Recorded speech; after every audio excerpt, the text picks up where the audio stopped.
Je viens vers vous aujourd'hui avec une histoire qui me pèse sur le cœur, une situation qui me terrifie et me tourmente. Merci infiniment pour cette plateforme. Elle est encourageante et me permet de partager ce qui se passe dans ma vie, d'apprendre des expériences des autres. J'ai quelque chose qui me préoccupe énormément et j'ai besoin de vos conseils pour m'en sortir. En 2019, j'ai décroché un boulot dans un supermarché. Le salaire était attractif, parfait pour moi vu où j'habite, avec les trajets aller-retour bien gérés. Ce travail était génial, il me laissait du temps pour moi.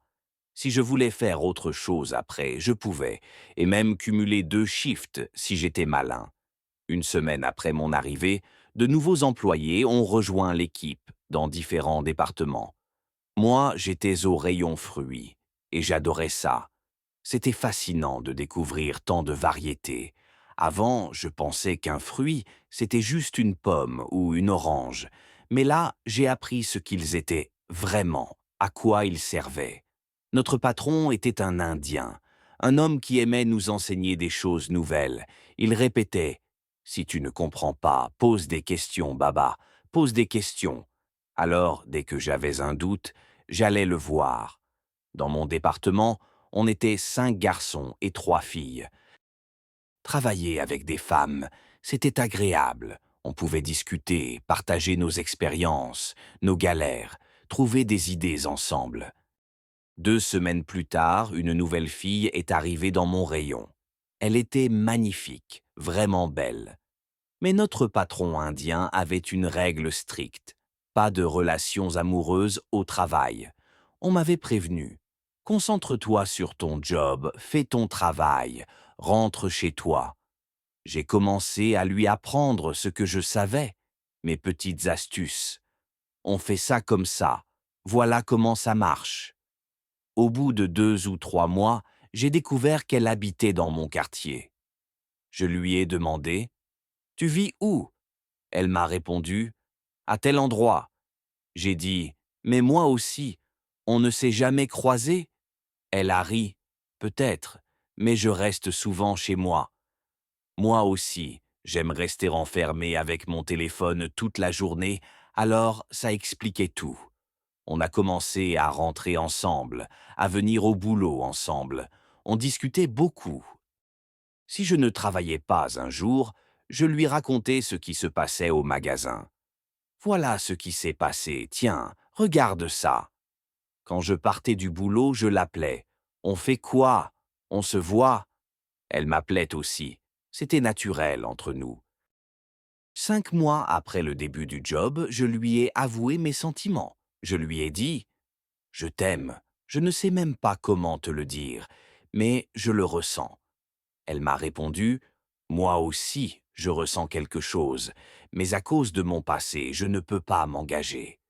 J'ai dit: ok, prenons notre temps, restons amis, voyons où ça nous mène. Mais notre amour grandissait. On se parlait tout le temps, on prenait soin l'un de l'autre. Elle me racontait: ce gars me court après, celui-là aussi, mais je ne suis pas intéressé. Je lui demandais: et moi alors? Tu n'es pas intéressé par moi? Le temps passe, décide-toi. Elle répétait: non, je ne veux pas de relation à cause de mon passé. J'insistais: ok, continuons comme amis alors. Mais un jour, elle a dit oui. Elle a accepté qu'on soit ensemble, qu'on s'aime librement. J'étais fou de joie, excité. On gardait ça secret, codé. Mes amis me taquinaient: toi et cette fille, vous êtes trop proches, qu'est-ce qui se passe? Je répondais: rien, juste des amis. On ne voulait pas que ça se sache. Puis est arrivée la période du Covid. En 2020-2021, tout le monde a été renvoyé chez soi. J'étais dévasté. Je ne vais pas voir ma chérie à cause de ce virus. Mais on communiquait par téléphone. Parfois, elle venait chez moi, ou moi chez elle. On discutait de l'avenir. Le supermarché a sélectionné quelques employés pour continuer à travailler, et on était tous les deux choisis. J'étais tellement heureux. L'entreprise a mis un bus à disposition pour nous emmener et nous ramener, même tard le soir. Après le boulot, elle passait chez moi ou moi chez elle. Notre amour grandissait encore. Les collègues ont commencé à remarquer. Il se passe quelque chose entre vous, la façon dont vous parlez, dont vous vous occupez l'un de l'autre. Parfois, elle cuisinait pour moi, apportait à manger au travail. Je partageais avec mes amis. Mangez, ne vous inquiétez pas de qui l'a fait. Ils devinaient. On sait qui c'est, mais vous ne dites rien.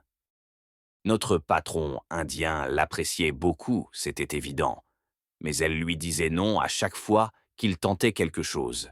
Un jour, il lui a donné une tâche et ils ont discuté. Elle m'a raconté, il veut que je fasse ça tout de suite. J'ai dit, dis-lui que tu le feras dans 10 minutes, qu'il aura le rapport après. Elle est allée lui parler, mais il a insisté. Alors, on a fait le travail ensemble, moi et elle. C'était parfait. Elle est allée lui donner le rapport. Voilà ce qu'on a fait.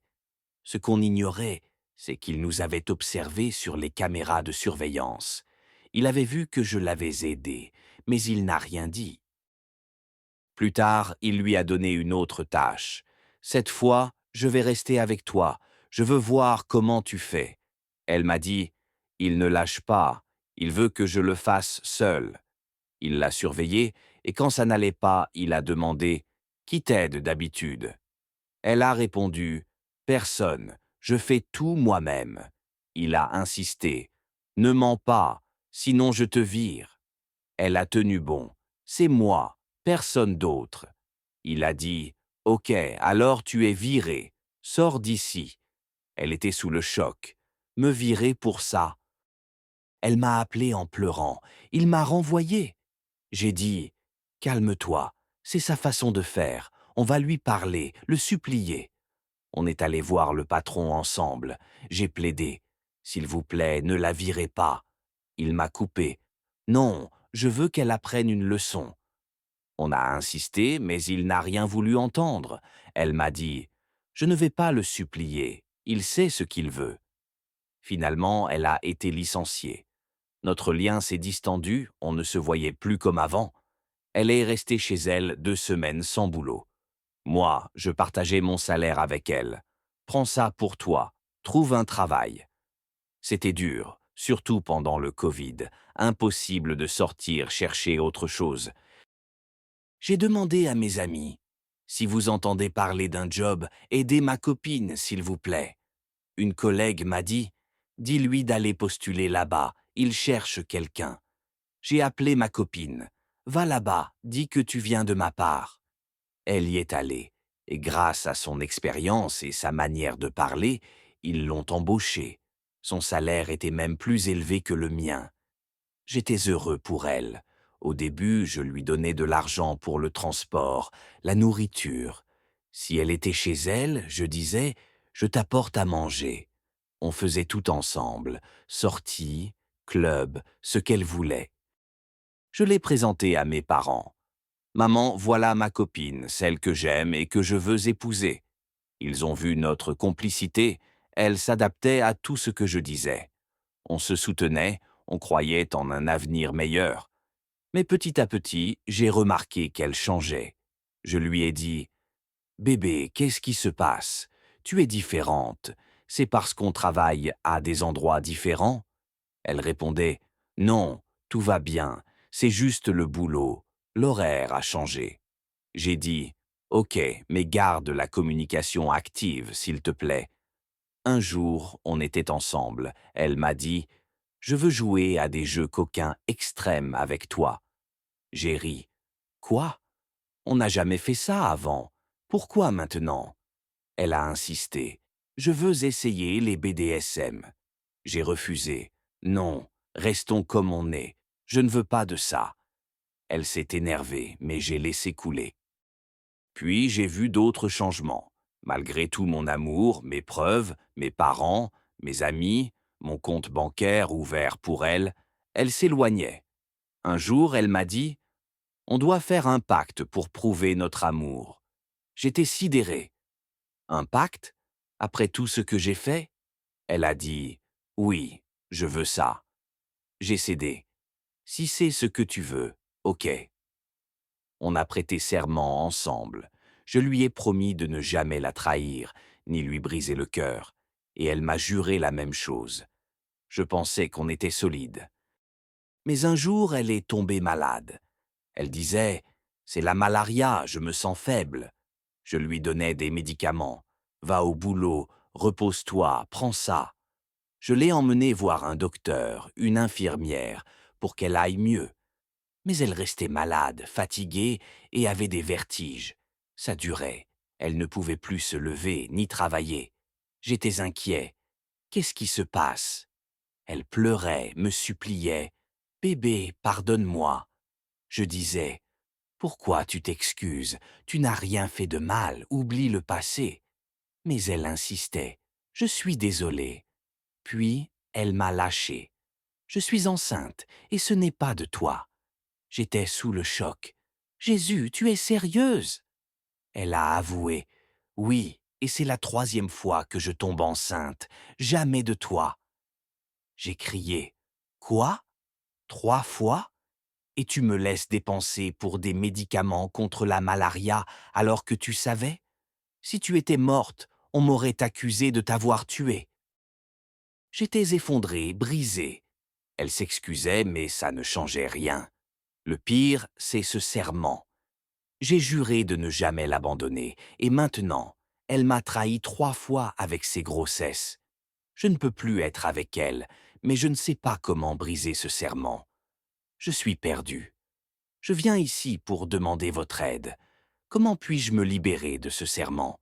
Comment mettre fin à tout ça et partir pour de bon? S'il vous plaît, conseillez-moi. Je ne sais plus quoi faire. Merci.